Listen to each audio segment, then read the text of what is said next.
Blessed morning sa lahat. Welcome muli sa ating social media pusolate na Salmud. Salita ngayon po ay araw ng Sabado, ika-4 na linggo sa panahon ng Kwaresma, April 5, 2025. Ang ating ebanghelyo sa araw na ito ay mula sa ebanghelyo ni San Juan, chapter 7, verses 40 to 53.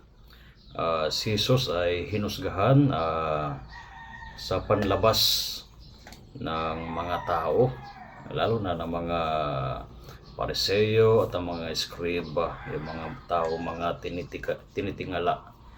Subalit, may isang tao na nagsabi, "Never before has anyone spoken like this man." So, ang taong ito ay he was able to go beyond the outside appearance of Jesus, maybe the place where he came from, the background of the family, ang simpleng, ang payak na pamumuhay ni Kristo. Napakahalaga na marinig natin ang salita ng taong ito. Hindi lamang panlabas na anyo ang kanya nakikita kay Jesus, kundi yung nasa loob, nasa puso ng ating Panginoong Hesukristo.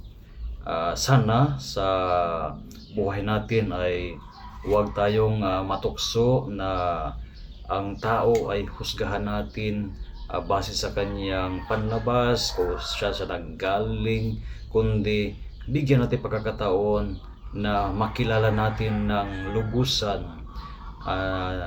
ang isang tao, marinig ang kanyang salita at makita natin ang kalooban ng isang tao. Ito yung isa sa mga problema ng mga tao sa panahon ni Jesus. Sila nanatili lamang sa panlabas.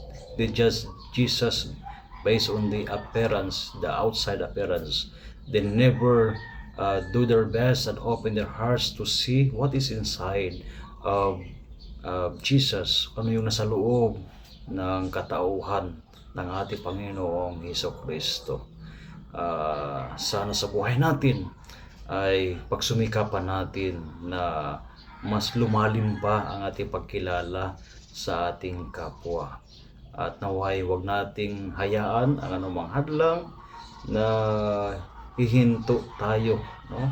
Na magkaroon ng mas malalim na ugnayan sa ating kapwa. At itong ganito pamamaraan ay dalhin rin natin sa ating paglago, no? Sa ating pananampalataya, lalo na sa ating Panginoong Hesukristo. So again, a blessed day sa inyong lahat at pagpalain kayo ng Panginoon sa araw na ito at kasama niyong mga mahal sa buhay. And of course, rest assured of my prayers for each one of you, and I invite you to share at to be part of the social media pusolate sa pamamagitan ng inyong pag-share ng Salmud salita video sa inyong mga kaibigan sa social media o kaya sa inyong Facebook o sa anumang platforms sa social media. So again, a blessed day sa inyong lahat.